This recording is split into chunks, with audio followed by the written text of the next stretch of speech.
My name is John Morris, and I'm the Commissioner of Public Safety, as most of you know. And thank you very much for coming today. What we're going to do is myself, the Sheriff, and Roy, and after that we'll certainly be happy to answer any questions that we can that will not jeopardize any further investigations.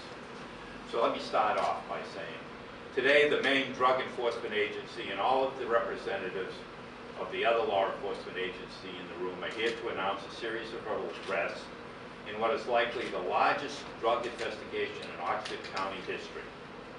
A 2-year investigation. Now pay attention to this. The seizure of almost 18 pounds of heroin with a street value of over $3 million. And 15 indictments for conspiracy of drug dealers who have brought heroin into Maine from Massachusetts and who have been selling it here in Oxford County. And you will see the organization here on this graph that you certainly can take pictures of afterwards if you want to. A well-organized bunch of criminals. These arrests are breaking up a major distribution trafficking organization. This is the kind of effort that requires adequate staffing and the combined effort of all law enforcement agencies. These arrests are for conspiracy, in addition to distribution of narcotics. The conspiracy charges raise the level of the crimes to a Class B charge. This is the first time that a conspiracy charge has been brought forward in a drug investigation at the state level. This is a first. In that, it's going on, this is the path, start over again. This is the path that MDEA will continue on, and that is going after the organized, out-of-state suppliers and not concentrate on the individual users. There are better ways to help those who are sick with addiction. We must disrupt the out-of-state gangs and organizations. In addition to these arrests, let me discuss 2 other events that have happened in the last 24 hours. State police arrested 2 men in Alfred. Seized were 10 grams of heroin, 25 grams of cocaine, and a loaded 9mm handgun with which the troopers had to struggle with these arrestees. In Orland, MDEA agents and the Hancock deputies arrested 3 people and seized a pound of heroin, street value 100 grand, 22 pounds of processed marijuana, street value 33,000, 750 oxycodone pills, street value of 20,000, over a dozen firearms, and of course what everybody has in their house, $40,000 in cash. The message should be loud and clear, and please take this message. The message should be loud and clear. If this scourge in Oxford County, in Alfred, in Orland, it is everywhere. Just think of what I just said, Oxford County, Alfred, and Orland. I'm not talking about Portland, Waterville, Augusta, Lewiston. It's even worse there. For the past 2 years, the governor and I have been predicting and warning that the drug epidemic was coming and is here. Finally, for me, MDEA is going to get some much-needed critical help in a form of 10 more agents. Once those agents are on board, my hope is we will be holding more of these press conferences discussing the dismantling of organizations and gang-controlled drug distribution networks throughout the state. And with that, I will turn it over to my colleague, the Sheriff. Thank you, Commissioner. Good afternoon. This operation today brings a message to not only Oxford County, but to the state of Maine, that we're fighting a battle on 3 sides. One is the enforcement side, and we're so glad that the legislature has decided to give the governor the 10 agents. We could probably use 20 or 30 more to help fight this battle. As we see today, you'll see there was law enforcement agencies from out the state, the Maine State Police, Rumford Police, the Oxford County Sheriff's Office, MDEA, the Massachusetts State Police, and the Police Department in Tennessee. It shows that this operation spread beyond the borders of Maine.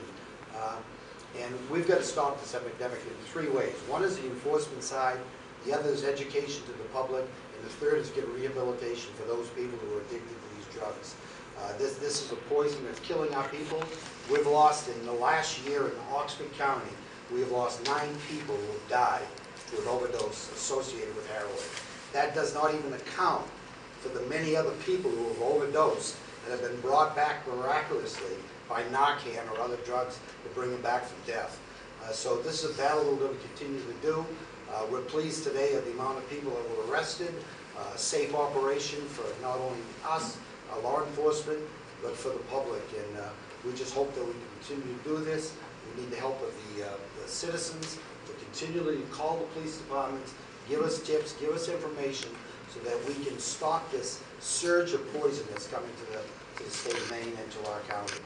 And saying that, I just want to turn over now to the Director of the MDA, Roy McKinney.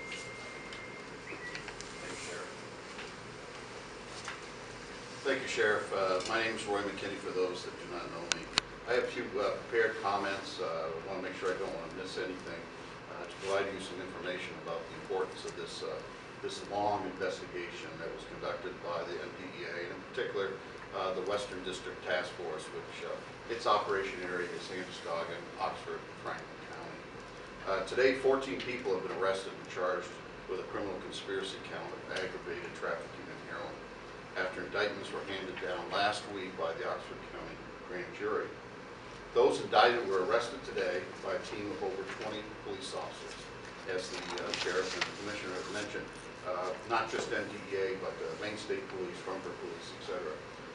And those individuals have been arrested at various locations in the county and elsewhere in Maine, Massachusetts, and Tennessee.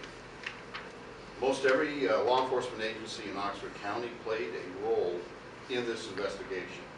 I recognize Sheriff Wayne Gallant and his staff at the Oxford County Jail, District Attorney Robinson and his staff here at Oxford County, as well as the Maine Attorney General's office and the Maine National Guard Counter-Drug Program.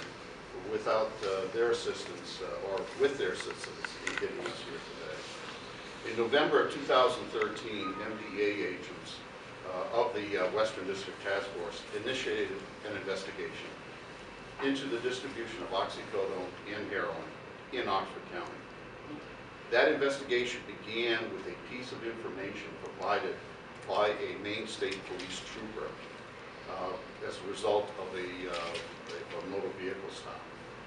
That tip began the 2-year investigation that brings us here today to identify and infiltrate the heroin distribution network that was selling points of heroin for $30, half-gram amounts for between 80 and 100, and 1-gram quantities for $180. Additional sources of information were developed, leading to several buys of heroin from a Brandon Blood and the service of search warrant in February of 2014. That investigation continued, and with additional information, we identified that a Dell Hathaway, who had moved to Maine from Lowell, Mass. To oversee the heroin operation, was the heroin supplier to multiple dealers in Oxford County. Having developed actionable information, agents, with the assistance of the Maine State Police, stopped Hathaway and Cameron Gervais on the Maine State Turnpike in April of this year as they returned from Massachusetts, seizing 20 grams of heroin. As MDEA efforts moved forward, numerous other arrests were made, disrupting the distribution of heroin. During the course of the investigation, agents conducted countless interviews, surveillance, and undercover operations and purchases of oxycodone and heroin from several members of the group. More than 24 warrants, court orders, and subpoenas for suspects' residences, telephones, financial, and social media records were served. This investigation confirmed that Hathaway and Brianna Thayer were the main suppliers of heroin in Maine, and their Massachusetts supplier was Brian Aquino of Lynn, Massachusetts. Hathaway and Thayer would pay Aquino $500 per finger of heroin, and in turn charge their customers $1,000. Aquino was arrested earlier today with the assistance of the Mass State Police Fugitive Apprehension Division the Lynn, Massachusetts Police Department, and the Massachusetts Probation and Parole.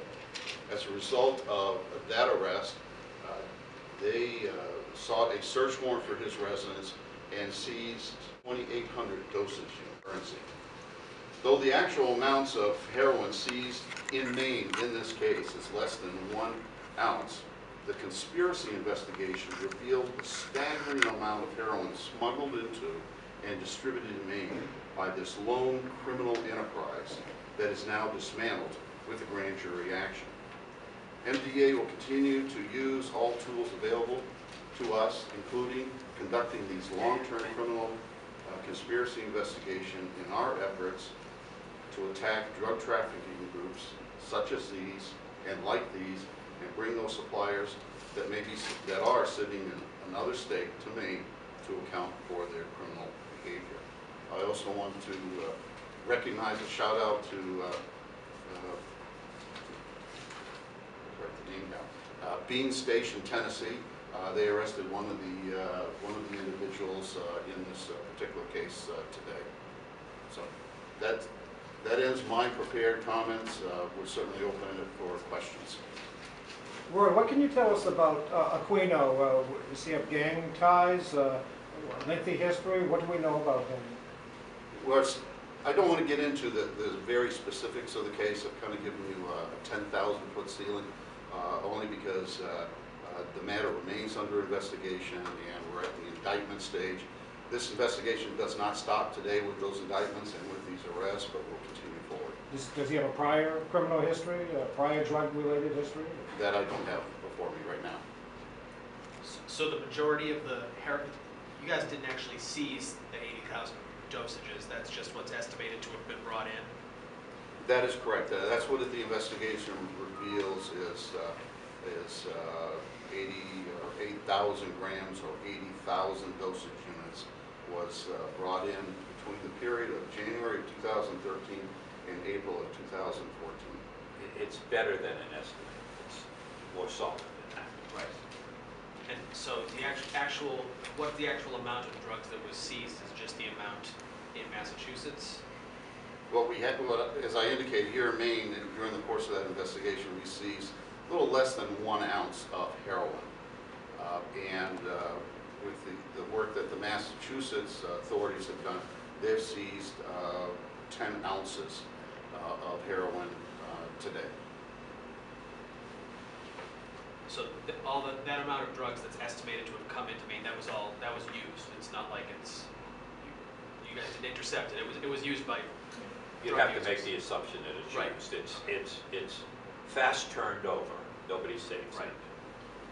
How come there was never any conspiracy charges in previous cases? Commissioner, did you say this is the first time? This is the first time that we have a state conspiracy charge in a drug investigation. And the reason is we have out-of-staters who we need to have fugitive warrants on of a significant amount so that they can be extradited. In addition, the MDEA agents and the Oxford sheriffs put together this huge, you can see this is an organized effort. And one of the things we can do in organized crime is go after conspiracy, which this certainly fitting. And like I said, it elevates the crime to a Class D crime, which is significant better than Class C. Why had nothing got to that level before with previous investigations? I can't answer that. This is the new team and we're tougher.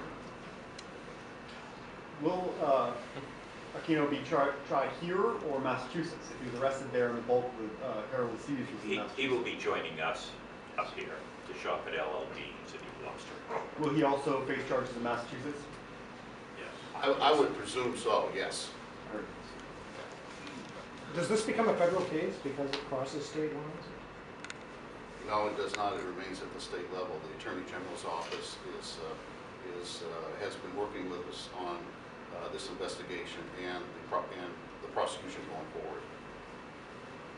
Can you just elaborate on how impactful you think these arrests are? I mean, you're estimating 80,000 dosages came in and out. So is this stopping a major pipeline? Because we all know Maine has, we're dealing with a heroin problem here.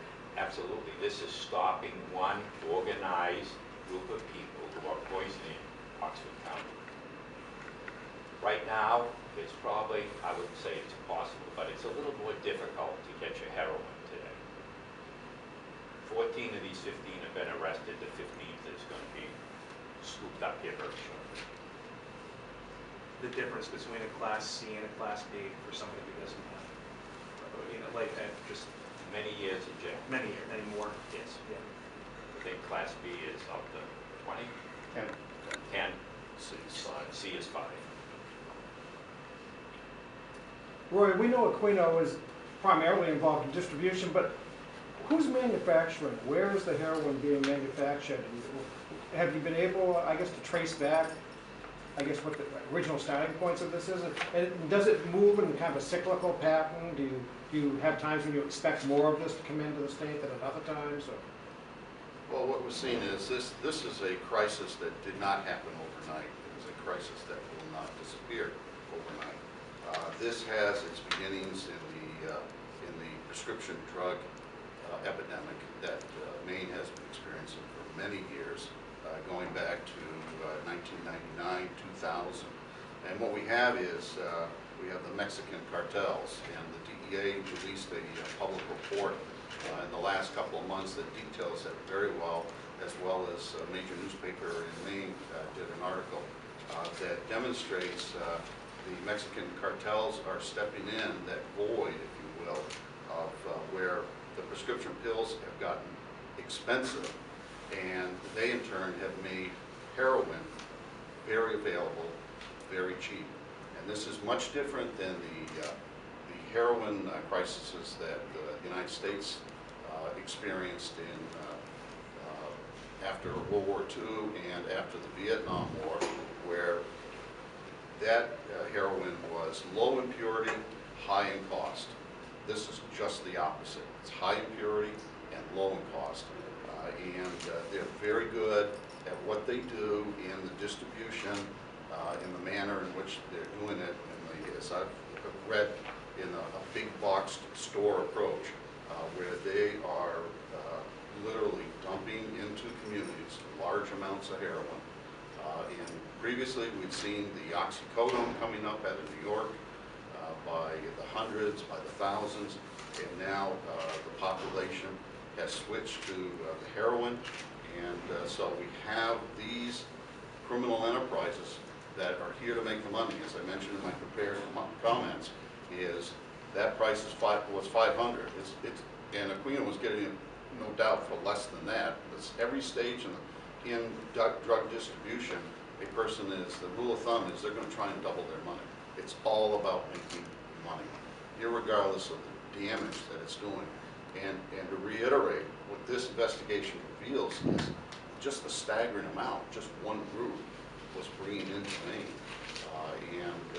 and that user population that now has to seek the treatment and the recovery and the expense that, not to speak of the devastation that it causes to that individual, their family, friends, and employers. Do these Mainers that were caught up, do they fit a common profile? Are they users who just got caught up in the trafficking to help support their habit, or are they people who have, I guess, more history in terms of large-scale dealing? Well, I'm not going to categorize whether any of them are users. That'll be part of the court process, and certainly the courts will hear their individual stories as the matter moves before the courts. Anything else? Adios. Thank you for coming. thank you.